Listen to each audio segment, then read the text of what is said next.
Sorry about the wind. Today's going to be a bit of a windy one, but we thought we'd bring the car out and show you exactly what we've got here. Now this is a Peugeot 208. It's a 1.5 diesel with a mighty 100 horsepower. Well, we never get the chance to review a car, so the Abarth's gone in for its respraying. Yes, that's the update on that, and they've very kindly lent us this Peugeot. Yeah, a bit of our cost, but at the end of the day, the majority of cost is covered by them. But we thought, well, let's take the opportunity to review it. Yes. So we were expecting. We thought we were going to get a Fiat because it's on in a Fiat dealer, but they obviously sell Peugeots as well. And we were super chuffed to get this, weren't we? He said, "Oh, the car's new," and we went, "Oh, good." Yeah, and it is. And it is. It's brand spanky new. This had 6 kilometres on the clock. Yep. When we picked it up, so very, very exciting. Smells like a new car. Is a new car. Love the smell of a new car. Love the smell. Now we thought we'd run you through it and talk you sort of what we like and dislike about it. We thought we'd do 5 dislikes and 5 likes, didn't we? Yeah.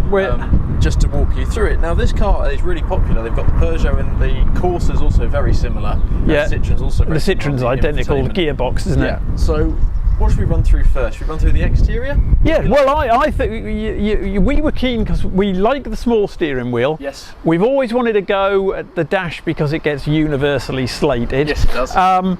And I think it's a very, very sexy car. I think to look at, it's wicked. I love I'd classify that as like a snake. I think that looks lovely. And if we'd been given the opportunity to pick a car, which we saw in the car park, not obviously any car, we would have, if you were talking the Bogo little cars, we would have probably wanted this because we like this, and it's a car that we are considering to chop the T-Cross for, isn't it? So we were delighted to get it.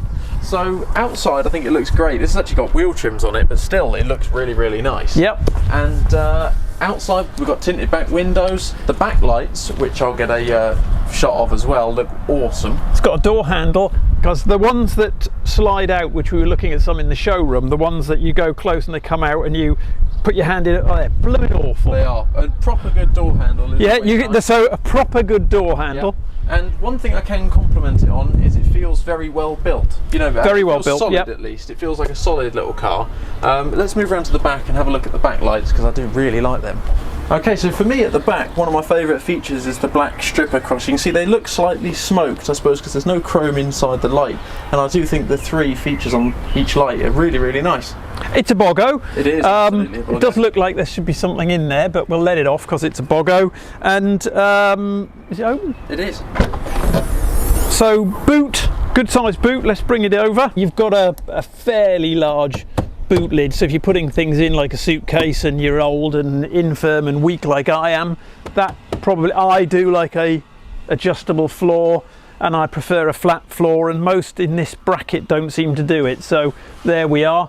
Right, now I just thought I'd show this me getting in here as well, because this is my first time in it. Now this is supposedly a little family car, I suppose you could say. This door is very small, and I'm 6'2", so in case you're wondering, and that is my driving position behind me. Well, you've got all legs, no body. Yeah, I would struggle to sit back here, but kids would have no issue, and if you were of any normal height, you'd probably be alright. So for me, it's really well made. I'm liking the dash here. Personally, there's no armrest, so wherever I sit when I'm driving it or I'm a passenger, this part is very small. This is extremely wide, and the visibility is appalling. I mean, proper appalling. This screen, it's doing my head in. As we drive along, we'll insert here. This little chrome bit here is going to get some insulation tape on in a minute when I've got to drive it, because it's just blinding me. The sun, depending on obviously which way you drive, the sun is really reflecting me. I've had it as a driver and I've had it as a passenger. I've taken a little video of it on my phone, and the blind spots are the worst thing. It's very noisy. We'll try and get a little bit of that as we drive along. It's very noisy, and overall I really don't like it.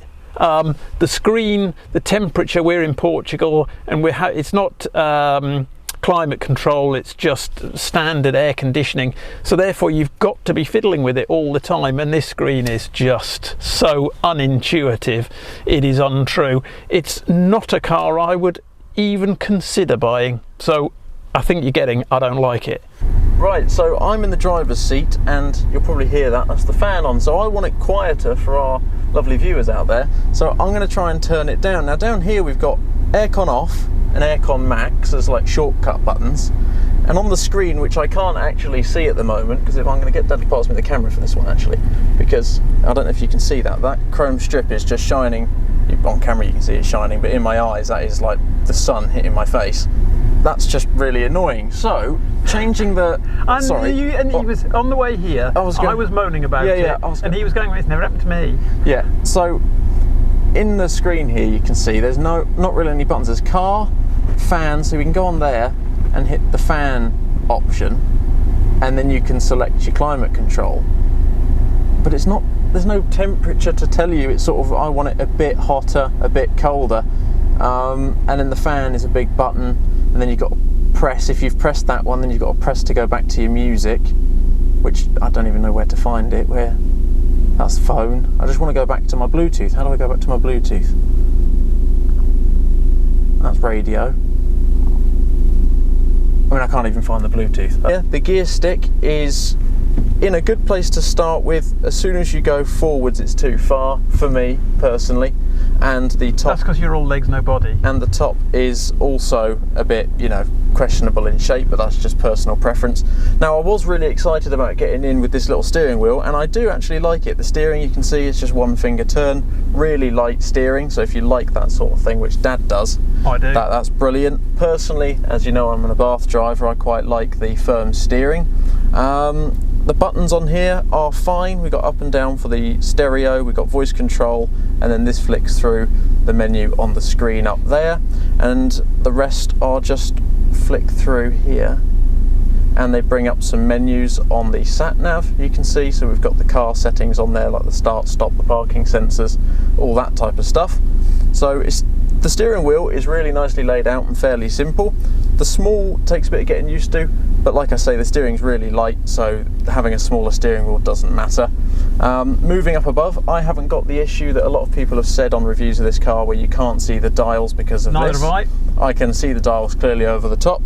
And moving up there's a bit of an odd feature. You can see the rev range, it's backwards, so the revs go from 0 up anti-clockwise, which is a bit off-putting, and I'm not sure still that I quite like it as much as a normal clockwise rotation. Appalling camera work is it? By somebody in the back here. You're not doing good camera work? Well, you know, they do you want me to hold it? No, they'll have to live with it. I'll hold it if you like. No. The speedometer's okay, writing's a bit small, and the driving position isn't too bad, but moving on to what Dad said, the armrest, it's not usable for me. The armrest finishes here, which is in my thigh. Hold on, me sitting in this position, which is my perfect driving position. You can see there. This, if I look sideways, I'm looking directly at this.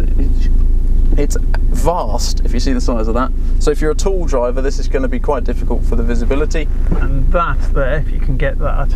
I can get that. Is also ginormous. Yeah, but it's actually in the back. In fact, the back seats are more comfortable than the front. These are designed. They look really nice. I think they look nice. They're really well made, but they're designed for some very larger people. Moving along, in here you see we've got this carbon fibre effect, which I like. I think that's really nice. And the gloss stripe in there's a nice little touch, you can see there. We've got electric windows, and I also, considering Dad's mentioned it earlier as well, this is just a moulded piece of plastic, but it looks quite cool. It does. That's quite nice. So we like that. And we've just been in an ID Buzz as well, haven't we? And this is vastly better made than an ID Buzz. So quick sum up then. Well, we're not convinced that we know who this car is aimed at, so please tell us. But I think if you're looking at this type of car and you drive around the city, maybe I'm biased, but as an old man, I thought the Panda was a more comfortable car. It was quieter, and it was vastly easier to actually position and park and use. I tend to agree. I mean, I'm a younger chap, and we had a twin air, as you've probably seen, the 0.9 twin air Panda, and that was a much nicer car to drive. And I also think that the 1.2 petrol would be just as nice to drive. Yeah, so would I. But the visibility, I think, maybe that's an old man thing, but the visibility in this is appalling. Well, like we were saying, we were trying to think of who it was aimed at, and if you're a brand new driver and you think this is, I'd look at this and think, if you're lucky to get this as a first car, this is a very good car to think of. But with the blind spots it's got, and inside it does feel quite big. Yeah. I think as a first new driver it would actually be quite difficult to drive. I think so. Therefore the Panda I think would be a better option. And the fiddling around on that screen. It's going to make you cause an hour. I'd almost have an accident. I can't bear that screen. Me neither. I think the things I really like about it are vastly overshadowed by the things I don't. Yes. I think that's how I'd put it, because I think it's a lovely looking thing. So that's really unfortunate, because we look at these all the time and go, "Oh, they're a great looking car. Yeah. I'd like to have a go." And we've sat in them and we've liked them. Yep. And outside, like I say, they're a great looking car. But hopefully you enjoyed watching and just seeing a little bit. Listening of this to me car. do my best thing ever, moan. Yeah, moan. Dad's very good at moaning. Yeah. And speaking of moaning, this video will have the Abarth update, because obviously the Abarth is in and we've got this. The Abarth's been taken in for the paint repair and a couple of little jobs done with the aircon and things like that. So hopefully we can give an update when that comes back. Yeah, they're going to have it for a week. And then finally, when that comes back, I can actually make some videos on it, because I've been refraining from putting any parts on it just in case, obviously, when it goes in they get damaged. So I've got the headlights, rear diffuser and trim covers to go on. Yes, yeah, so we're looking forward to that. Good set of videos. And they're very lucky lending us this, because it's not going to get used. No, it's not.